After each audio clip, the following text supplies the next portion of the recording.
Exercice sur la face cachée de la Lune.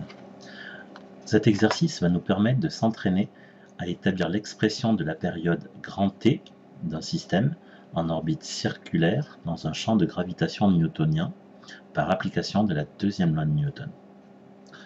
Donc on se propose d'étudier cette face cachée de la Lune éclairée par le Soleil, et on voit qu'elle a été photographiée par le satellite Discover, situé à une distance d'1,5 million de kilomètres de la Terre dans la direction du Soleil, et les images ont été réalisées pendant le transit de la Lune entre la Terre et le satellite. Alors pour essayer de visualiser ce phénomène, nous allons observer la vidéo suivante.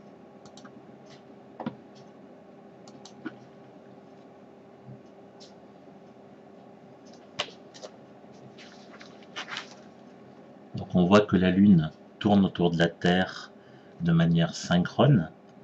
Elle présente toujours le même hémisphère face à la Terre.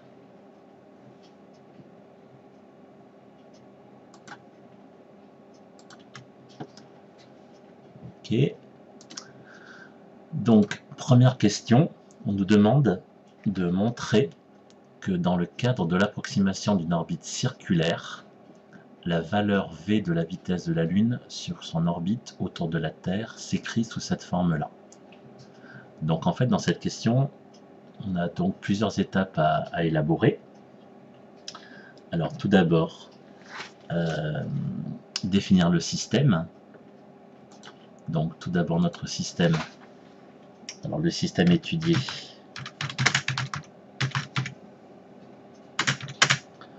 Donc c'est la Lune de masse ml. Donc en orbite circulaire.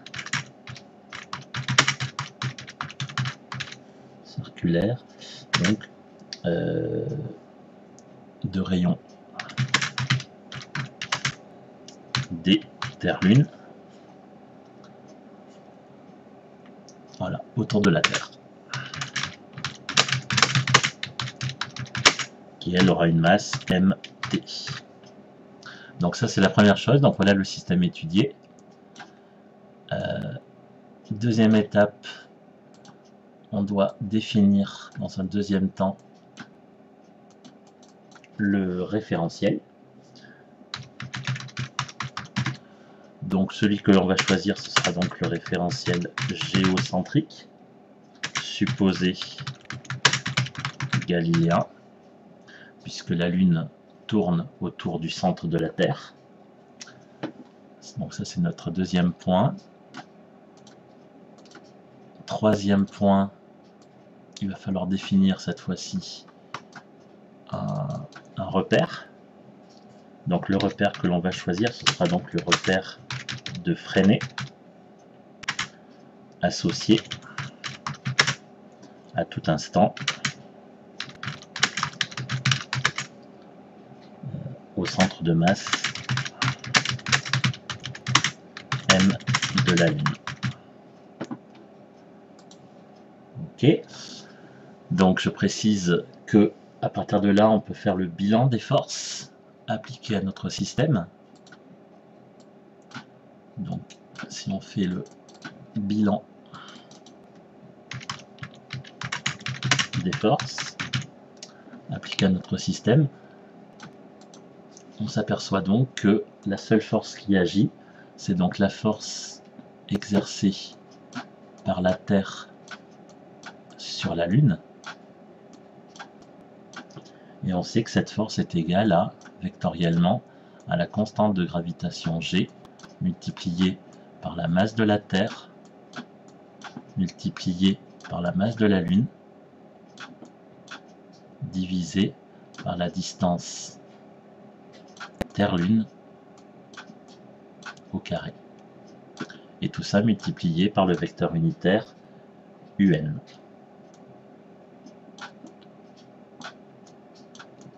Voilà. Donc si on doit représenter la situation, on a l'orbite de la Lune, la Terre, le centre de la Terre ici, la Lune étant ici. Donc cette Lune est définie par, on a dit, deux vecteurs unitaires, UN UT, tangent à la trajectoire.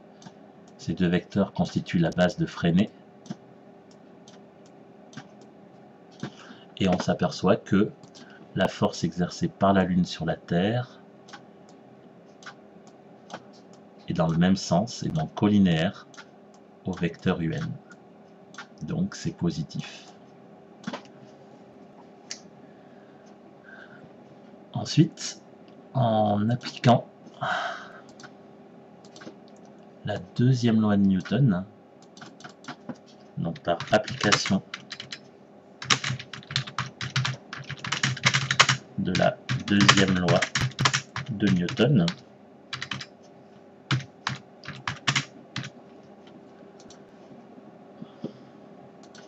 donc on en déduit que somme des forces extérieures égale MA,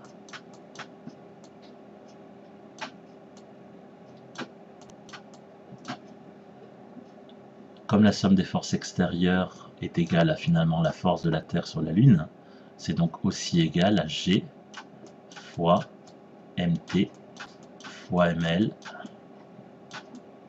sur la distance Terre-Lune au carré multiplié par UN.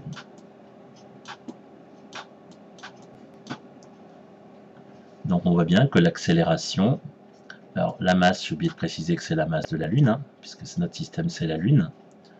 Donc on en déduit donc qu'on peut simplifier l'expression des deux côtés par la masse de la Lune. Et il nous reste donc que l'accélération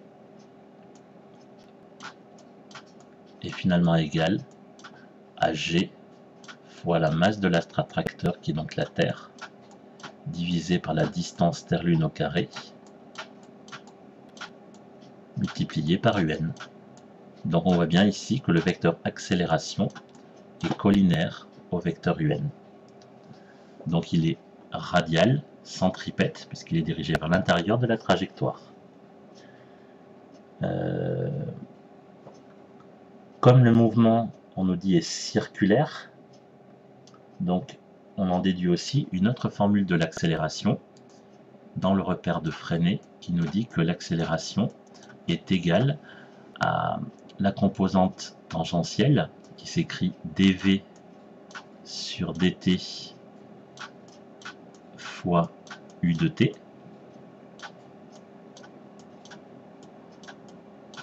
plus v carré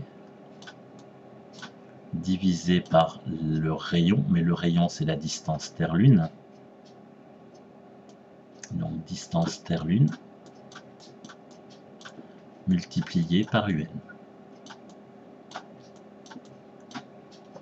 Donc je précise bien qu'on est dans le repère de freinée, que la Lune décrit un mouvement circulaire de rayon d Terre-Lune, et donc est animée d'une vitesse v, donc c'est cette vitesse v qui apparaît dans la formule de l'accélération.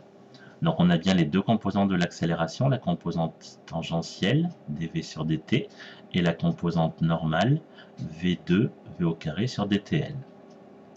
Donc si on assimile les deux expressions de l'accélération, on peut donc les identifier, et en les identifiant, on peut en déduire deux choses. Donc la première, on s'aperçoit que l'accélération est proportionnelle à UN, de même là aussi. Donc on peut en déduire d'une part ces deux égalités, et puis aussi on peut en déduire d'autre part que dv sur dt sera donc égal à 0, puisqu'il n'y a pas de composante tangentielle dans l'expression de gauche. Donc la première chose nous dit donc que si dv sur dt égale à 0, ça voudra dire donc que par déduction, la primitive nous permettra de dire que cette vitesse de la Lune par rapport à la Terre est constante.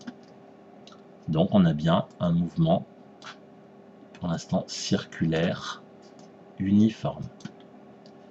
Et maintenant que cette vitesse est constante, on va nous demander d'exprimer cette valeur de la vitesse.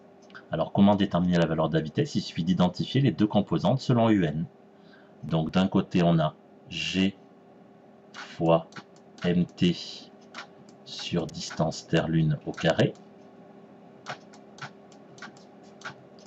qui sera donc égale, cette composante-là, sera donc égale à V2 sur dTL.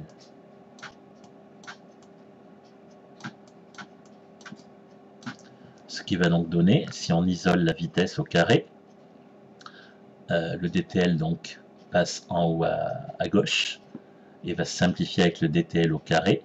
Donc il va donc rester que V carré sera donc égal à G fois mt divisé par dTL. Et comment on cherche la vitesse V?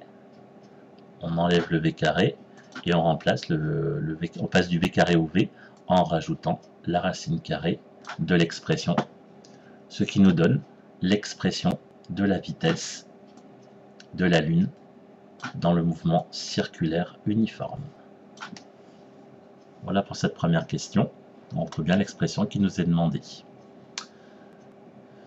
Deuxième question, en déduire l'expression de la période de révolution de la Lune autour de la Terre. Donc on demande la période, puis de calculer sa valeur en secondes, puis en jours. Alors comment déterminer la période de révolution de la Lune? On sait que la Lune va parcourir une distance d lorsqu'elle va parcourir un tour. Lorsqu'elle parcourt un tour, elle aura donc décrit une distance d qui sera égale finalement au périmètre de sa trajectoire. La formule du périmètre étant 2 fois pi fois la distance Terre-Lune, le rayon. Et pour trouver la période, il nous faut donc une relation qui relie la distance et le temps. Et le temps et la période. Et cette relation qui relie la distance et le temps, c'est la vitesse. On sait que la vitesse, c'est égal à d sur t. Mais le temps, ça sera donc le temps qui correspond à la période de révolution. Donc la période de révolution, ça correspond au temps mis par la Lune pour effectuer un tour. Donc la distance d est bien égale à 2 fois pi fois la distance Terre-Lune divisé par t. Mais on sait aussi que v, c'est aussi égal à racine carrée, je reprends l'expression précédente, de g fois mt sur dtl. Donc g fois mt sur dtl.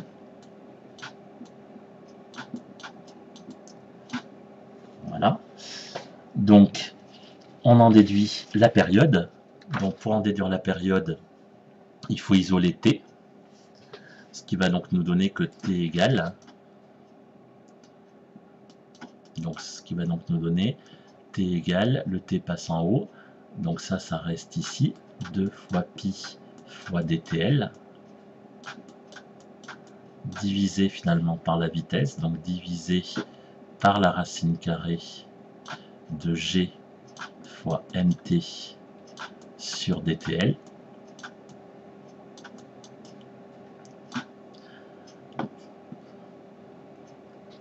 Voilà. Donc, comment est-ce qu'on peut transformer cette formule?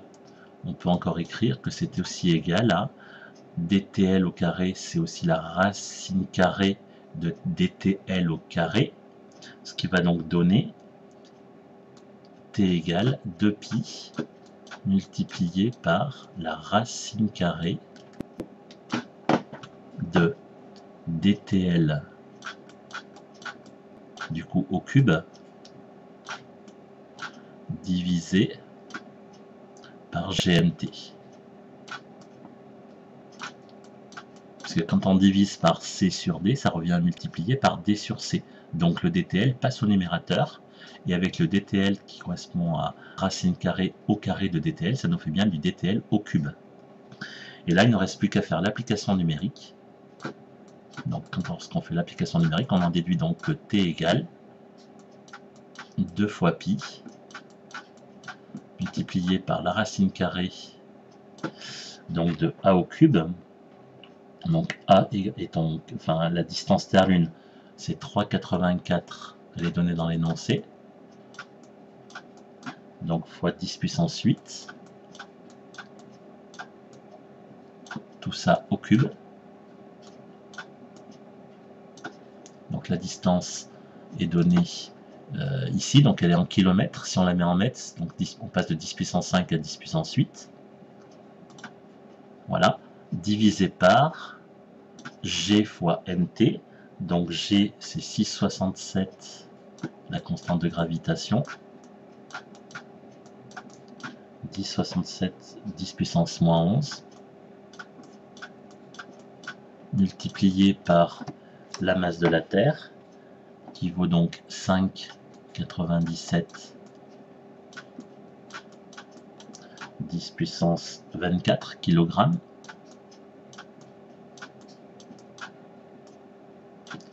Donc la racine carrée de tout ça, ce qui va donc nous donner une période, donc en secondes dans un premier temps, qui sera égale à 2,37 fois 10 puissance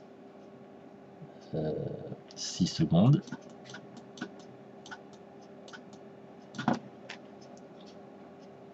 Et si on veut la période en jours, il suffit donc de diviser ce temps en secondes, 2,37 10 puissance 6.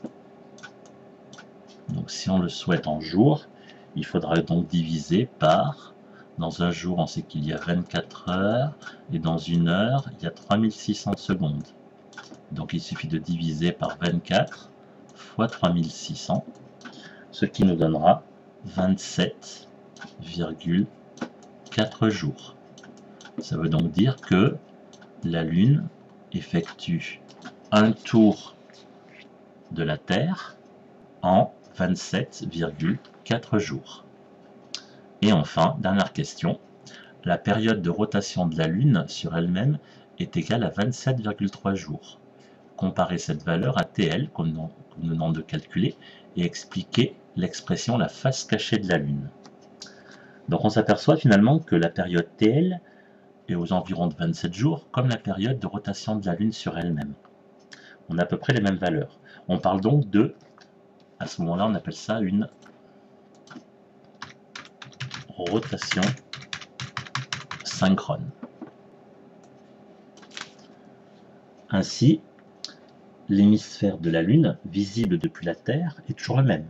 L'autre hémisphère, non visible depuis la Terre, est appelé la face cachée de la Lune. Donc, pour essayer d'expliquer cette synchronisation, donc cette synchronisation est principalement due aux forces de marée.